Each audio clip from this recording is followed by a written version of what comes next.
Hello students, हम लोग salt analysis को ही आगे बढ़ाते हैं।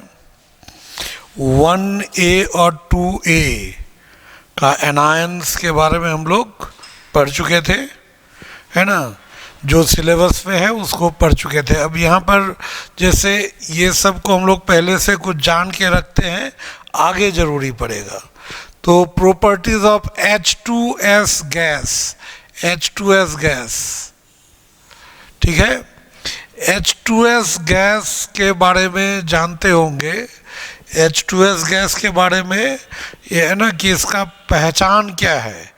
एक तो सबसे पहला इसका स्मेल, ठीक है, स्मेल। और दूसरा इसका, जैसे हम लोग क्या करते हैं, यहाँ पे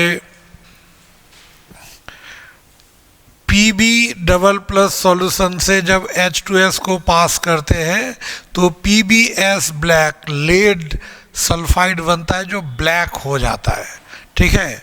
तो Pb डबल प्लस ये किस रूप में हो, लेड का कोई कंपाउंड हो जो वाटर सॉल्युबल होना चाहिए। तो लेड एसीटेट से रिएक्शन कराते हैं, PbS ये ब्लैक, और ये जो एनायन है इसके H को लेकर एक एसिड, ये एसिटिक एसिड बना दिया, ठीक है। तो H2S गैस का प्रॉपर्टीज में ये एक है कि जब इसको हम लोग लेड आयन वाले किसी सॉल्यूशन से होकर पास करेंगे तो वो ब्लैक प्रिसिपिटेट देगा, नीचे बैठ जाएगा ब्लैक प्रिसिपिटेट, है ना। इसलिए जो लेड का जो पेंटिंग होता है, लेड पेंटिंग वॉल में हैंग करते हैं, तो लेड का पेंटिंग में धीरे धीरे कुछ दिन बाद वो जो एटमॉस्फेयर में जो है सल्फर का गैस सब, उससे मिलकर वो ब्लैक हो जाता है धीरे धीरे। तो उसको साफ करते हैं किससे, H2O2 से, हाइड्रोजन पेरोक्साइड से साफ करते हैं। वो PbS को PbSO4 में कन्वर्ट कर देता है जो फिर से वाइट हो जाता है, ठीक है। तो H2S, दूसरा H2S क्या है, एक रिड्यूसिंग एजेंट है, और SO2 क्या है, ऑक्सीडाइजिंग एजेंट है, ठीक है। तो ये जो रिएक्शन करता है, ये दोनों रिएक्ट करके यहाँ बनाता है S8, ये सल्फर, ठीक है, सॉलिड सल्फर, और यहाँ पर H2O।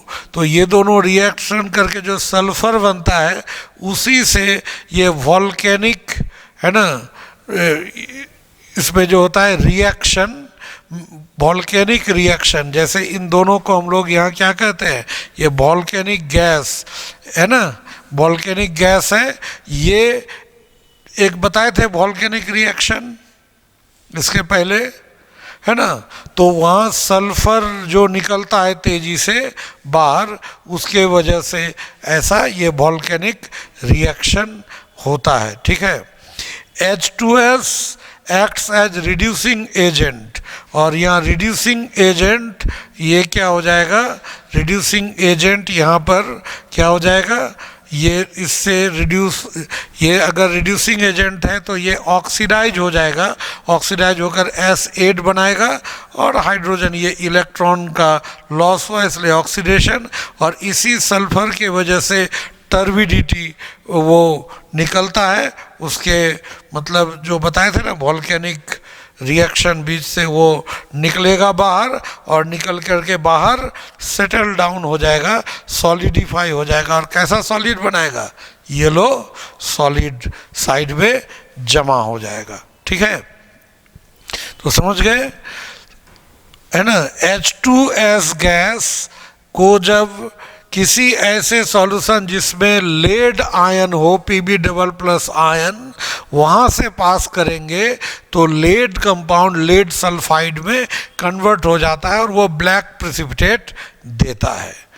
H2S एक रिड्यूसिंग एजेंट है जो किसी ऑक्सीडाइजिंग एजेंट के साथ रिएक्ट करके S8 प्रोवाइड करता है। नेक्स्ट इसमें क्या है, अब देखिए H2S रिड्यूसिंग एजेंट है, KMnO4 किस कलर का होता है? पर्पल कलर का। इससे रिएक्शन होगा, ये तो एसिड मीडियम प्रोवाइड करता है, इसमें क्या करेगा?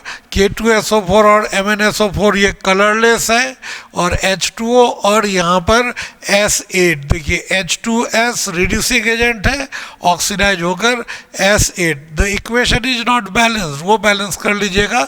और यही colloidal sulphur appears as white turbidity which settle down as yellow solid, वो निकलेगा और फिर धीरे धीरे चारों तरफ वो सॉलिड के रूप में जम जाएगा।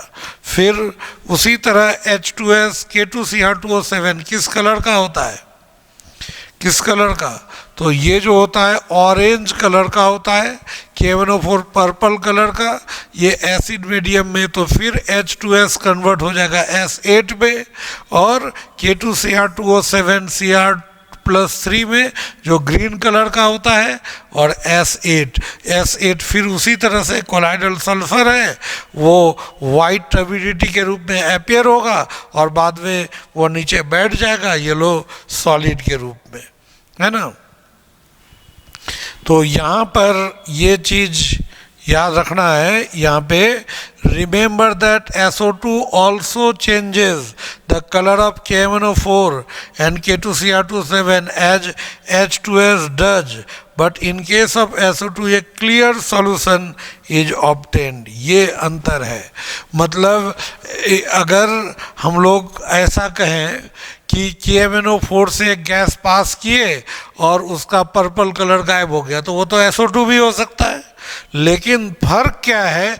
H2S लीजिएगा तो ये टर्बिडिटी बनेगा, और टर्बिडिटी के बाद वो येलो सॉलिड के रूप में बैठ जाएगा, सेटल डाउन हो जाएगा। लेकिन SO2 गैस लीजिएगा तो यहाँ क्लियर सॉल्यूशन बनेगा, यहाँ कोई टर्बिडिटी नहीं आएगा और ना ही कोई सॉलिड प्रिसिपिटेट होगा। ठीक है, ये फ़र्क है। इसलिए SO2 और H2S, जब K2Cr2O7 या KMnO4 के साथ SO2 रिएक्ट करेगा तो SO2 आपको पहले पता है ऑक्सीडाइजिंग एजेंट और रिड्यूसिंग एजेंट दोनों का काम करता है, लेकिन यहाँ पर इसके साथ जब होगा तो चूंकि ये ऑक्सीडाइजिंग एजेंट है, SO2 रिड्यूसिंग एजेंट होगा, तो H2S भी रिड्यूसिंग एजेंट, तो दोनों के साथ सेम रिएक्शन होगा। बस अंतर यही है, H2S में S8 बनेगा, कोलाइडल सल्फर बनेगा, और SO2 में कोलाइडल सल्फर नहीं बनेगा, बल्कि क्लियर सॉल्यूशन, ट्रांसपेरेंट सॉल्यूशन, पानी की तरह सॉल्यूशन मिलेगा, जो इस पार से उस पार हम लोग देख सकते हैं।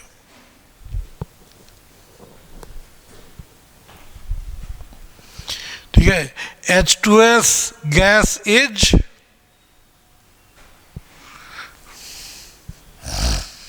कंबस्टिबल।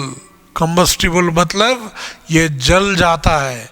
H2S गैस ऑक्सीजन में जलकर H2O और SO2 बनाता है।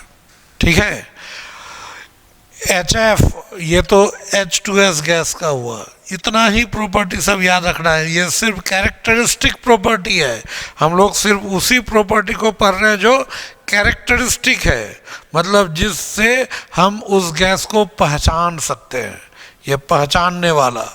अब HF गैस को अगर हम ठंडा करेंगे, रूम टेम्परेचर पर अगर प्रेशर बढ़ाएंगे तो लिक्विफाई हो जाता है, क्योंकि HF में हाइड्रोजन बॉन्ड होता है, इस वजह से जल्दी लिक्विड में कन्वर्ट होगा और कलरलेस लिक्विड बनाएगा। HF को हम लोग प्लास्टिक कंटेनर में स्टोर करते हैं, कांच के कंटेनर में नहीं। याद है, बताए थे, कांच में HF रखेंगे तो उससे रिएक्शन करके कांच के ऊपर एक निशान बना देता है, जिसको इचिंग ऑफ ग्लास या फ्रोस्टिंग ऑफ ग्लास कहते हैं, है ना। तो it is stored in plastic container but can't be stored in glass container as it attacks glass. इसी को कहते हैं इचिंग ऑफ ग्लास या फ्रोस्टिंग ऑफ ग्लास। देखिए ग्लास क्या है, ग्लास में सोडियम सिलिकेट है, जिसको हम लोग इस दोनों में से कोई भी एक फॉर्म से लिख सकते हैं। तो HF को जब ग्लास से रिएक्शन कराया जाता है तो SiF4 बनता है, और यही SiF4 का हाइड्रोलिसिस होगा और H2SiF6 यानी फ्लोरोसिलिसिक एसिड बनेगा, और ऑर्थोसिलिसिक एसिड H4SiO4, और यही जो है वाइट वैक्सी डिपॉजिट, और इसी के वजह से उसके ऊपर वाइट मोम जैसा एक लेयर बन जाएगा। Waxy deposit at the mouth of the bottle, जो बोतल होता है ना, इस तरह से उसके बोतल के मुंह पर यहाँ पर जो होगा इस जगह, ये बोतल के मुंह पर यहाँ पर इस जगह वैक्सी ऊपर ये जमा हो जाता है। ये प्रैक्टिकल करने पर ही पता चलता है, ऐसे आपको पता ही नहीं चलेगा। प्रैक्टिकल लैब में हम लोग जब खोलते थे तो उसके मुंह पर एकदम वो मोम जैसा मटेरियल जमा हो जाता है, वो इसी रिएक्शन की वजह से होता है। देखिए, तो confirmatory test of fluoride ion, एकदम कन्फर्म ये फ्लोराइड ही होगा, कैसे जानेंगे? तो Cu++ क्यूप्रिक कंपाउंड के साथ अगर रिएक्शन कराते हैं, CuF2 ये ग्रीन प्रिसिपिटेट बनाएगा। CuF2 मतलब अगर F- फ्लोराइड आयन को कॉपर 2+ यानी कॉपर सल्फेट के सॉल्यूशन से पास करेंगे, जो ब्लू कलर का होता है उससे पास करेंगे, लेकिन वो किस में कन्वर्ट कर जाएगा? ग्रीन कलर में कन्वर्ट हो जाएगा। फ्लोराइड को कैल्शियम या मैग्नीशियम सॉल्ट से रिएक्शन करेंगे तो CaF2 या MgF2 का वाइट प्रिसिपिटेट बनेगा। ये दो ही कन्फर्मेटरी टेस्ट है, ठीक है। कॉपर सल्फेट के सॉल्यूशन से अगर हम लोग वो फ्लोराइड सॉल्ट का रिएक्शन कराएंगे तो उसमें ग्रीन प्रिसिपिटेट देगा, कैल्शियम या मैग्नीशियम के साथ वाइट प्रिसिपिटेट प्रोवाइड करेगा।